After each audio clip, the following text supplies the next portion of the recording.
Hello Vilas, welcome to Revathis Tamil kitchen. Revathis Tamil கிச்சனில் இன்றைக்கி என்ன பார்க்க போகிறோன்னா ரோட்டுக்கடை காளான். இது எல்லாருக்கும் ரொம்ப பிடிக்கும். எனக்கு சின்ன வயசுலேருந்தே ரொம்ப பிடிக்கும். இது வீட்லேயே ரொம்ப ஈஸியாக பண்ணிடலாம். வாங்க எப்படி செய்யுதுன்னு பார்க்கலாம். இது வரைக்கும் Revathis தமிழ் கிச்சன் சேனலை சப்ஸ்கிரைப் பண்ணாதவங்க சப்ஸ்கிரைப் பண்ணிக்கோங்க. மறக்காமல் பக்கத்தில் இருக்க பெல் பட்டனை கிளிக் பண்ணிக்கோங்க. ரோட்டுக்கடை காளான் செய்ய தேவையான பொருட்கள் என்னென்னு பார்க்கலாம். ஒரு கப் காளான் சின்னதாக கட் பண்ணி வச்சுருக்கேன். நல்லா வாஷ் பண்ணிட்டு கட் பண்ணிக்கோங்க. இப்போ இது ஒரு மிக்சிங் பவுலில் சேர்த்துக்கோங்க. மேக்ஸிமம் கடையில் காளான் வச்சு செய்ய மாட்டாங்க, முட்டைக்கோஸ் வச்சு தான் செய்வாங்க. நான் ஒரு கப் காளான் சேர்த்துருக்கேன். அது கூடவே ஒரு கப் முட்டைக்கோஸ் நல்லா வாஷ் பண்ணிவிட்டு குட்டி குட்டியாக அறுத்து வச்சுருக்கேன். இதையும் சேர்க்குறேன். முட்டைக்கோஸும் காளானும் சேர்த்து செய்யும் போது டேஸ்ட் சூப்பராக இருக்கும். இப்போ முட்டைக்கோஸ் காளான் சேர்த்துட்டேன். அடுத்ததாக ஒரு கப் மைதா மாவு ஆட் பண்ணிக்கலாம். ஒரு கப் மைதா மாவு, அரை கப் கார்ன்ஃப்ளவர் சேர்த்துக்கோங்க. இப்போ இதுக்கு தேவையான அளவு உப்பு சேர்த்துக்கோங்க.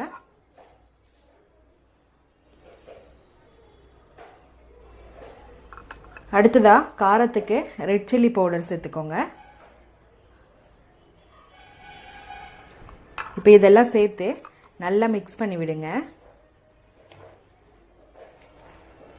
மிக்ஸ் பண்ணிவிட்டு லைட்டாக தண்ணி தெளித்து மிக்ஸ் பண்ணிக்கலாம்.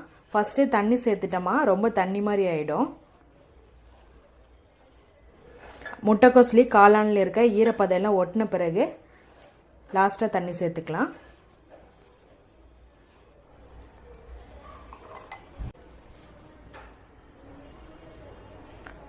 கொஞ்சமாக தண்ணி சேர்த்துக்கோங்க.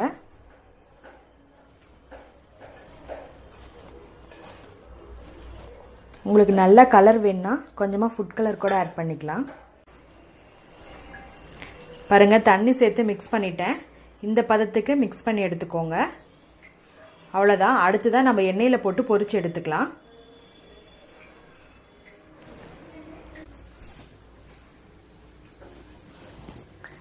வானலில் எண்ணெய் காய வச்சுக்கோங்க. எண்ணெய் காஞ்ச பிறகு மிக்ஸ் பண்ணி வச்சுருக்க காளானே முட்டைக்கோசும் போட்டு பொரிச்சு எடுத்துலாம். சேஃப்லாம் தேவையில்லை, எப்படியா இருந்தாலும் நம்ம உடச்சி தான் செய்ய போகிறோம். அதனால் சின்னதாக போட்டு பொரிச்சிடுங்க.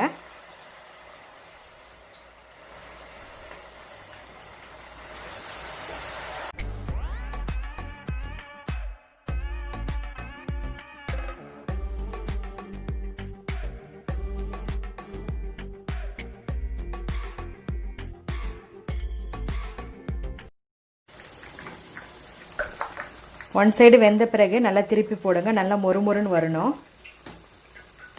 அப்போ தான் சாப்பிட டேஸ்ட்டாக இருக்கும்.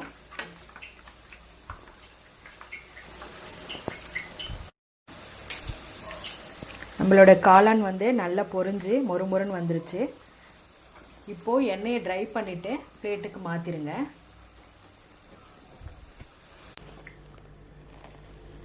காளான் எல்லாம் நல்லா பொரிச்சு எடுத்துட்டேன். இப்போ இதெல்லாம் நல்லா உடச்சி விட்டுருங்க.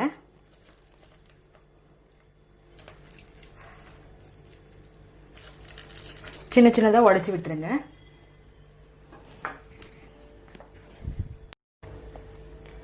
அடுத்ததாக கிரேவி ரெடி பண்ணிக்கலாம். கிரேவி செய்கிறதுக்கு பேனில் ஒரு 4 ஸ்பூன் எண்ணெய் சேர்த்துக்கோங்க. அதில் துருவின இஞ்சி ஒரு துண்டு இஞ்சி துருவினதாக சேர்த்துக்கோங்க. 4-5 பல்லு பூண்டு அதுவும் துருவி வச்சுருக்கேன், அதையும் சேர்க்குறேன். சேர்த்து நல்லா மிக்ஸ் பண்ணி விட்டு வெங்காயம் சேர்த்து அடுத்ததாக சின்னதாக கட் பண்ணி வச்சுருக்க பெரிய வெங்காயம் சேர்க்குறேன். 2 பெரிய வெங்காயம் ஆட் பண்ணியிருக்கேன். கூடவே ஒரு கொத்து கருவேப்பிலை சேர்த்து நல்லா மிக்ஸ் பண்ணி விடுங்க. வெங்காயம் நல்லா வதங்கட்டும். வெங்காயம் வதங்கின பிறகு மசாலா சேர்த்துக்கலாம். 1/4 டீஸ்பூன் மஞ்சள்தூள்,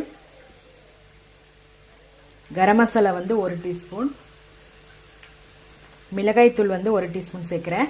ஆல்ரெடி காளானுக்கு நம்ம காரம் சேர்த்துட்டோம். இப்போ இந்த கிரேவிக்கு தகுந்த மாதிரி மட்டும் சேர்த்துக்கோங்க. அடுத்ததாக ஒரு 1/2 டீஸ்பூன் அளவு மல்லித்தூள் சேர்க்குறேன். இப்போ சேர்த்து நல்லா மிக்ஸ் பண்ணி விடுங்க. இந்த மசாலாவோட பச்சை வாசனை போகட்டும். அடுத்ததாக ஒரு 4 ஸ்பூன் அளவு வந்து டொமேட்டோ சாஸ் சேர்க்குறேன். உங்களுக்கு டொமேட்டோ சாஸ் வேணான்னா தக்காளி கூட சேர்த்துக்கலாம்.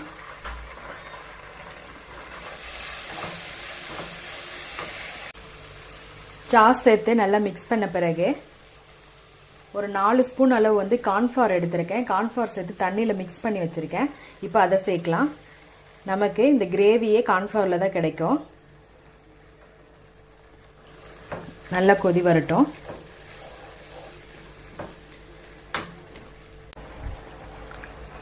கார்ன்ஃப்ளவர் சேர்த்துனோடனே கெட்டி ஆகிடும். கொஞ்சமாக தண்ணி சேர்த்துக்கோங்க. ஒரு நிமிஷம் நல்லா கொதி வரட்டும்.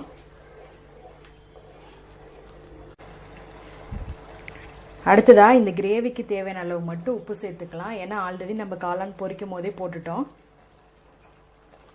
உப்பு சேர்த்து மிக்ஸ் பண்ணி விட்டு பொரிச்சு வச்சிருக்க காளானை இதில் சேர்த்திடலாம். காளானை நல்லா இந்த மாதிரி உடச்சி வச்சுக்கோங்க. இப்போ நம்மளோட காளானை சேர்த்துக்கலாம். காளான் சேர்த்துட்டு கரண்டி வச்சு நல்லா உடச்சி விடுங்க. நல்லா மிக்ஸ் ஆகி மசாலாலாம் உள்ளே இறங்கணும்.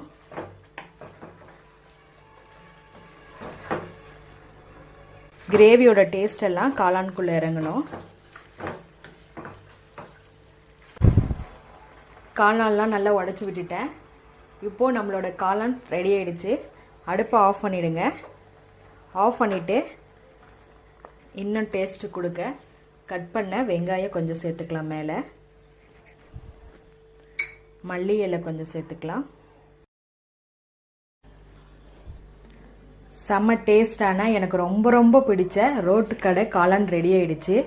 இதை ஒரு டைம் செஞ்சு சாப்பிட்டு பார்த்தீங்கன்னா நீங்கள் கடையில் வாங்க மாட்டீங்க. கண்டிப்பாக வீட்லேயே தான் செஞ்சு சாப்பிடுவீங்க. கண்டிப்பாக நீங்களும் இதே போல் வீட்டில் செஞ்சு பாருங்கள். எங்கள் சேனலை சப்ஸ்கிரைப் பண்ணுங்கள். மறக்காமல் பக்கத்தில் இருக்க பெல் பட்டனை கிளிக் பண்ணிக்கோங்க. இந்த வீடியோ உங்களுக்கு பிடிச்சிருந்தா லைக் பண்ணுங்கள், ஷேர் பண்ணுங்கள், கமெண்ட் பண்ணுங்கள். ரேவதிஸ் தமிழ் கிச்சன் பார்க்குற எல்லாருக்கும் ரொம்ப நன்றி.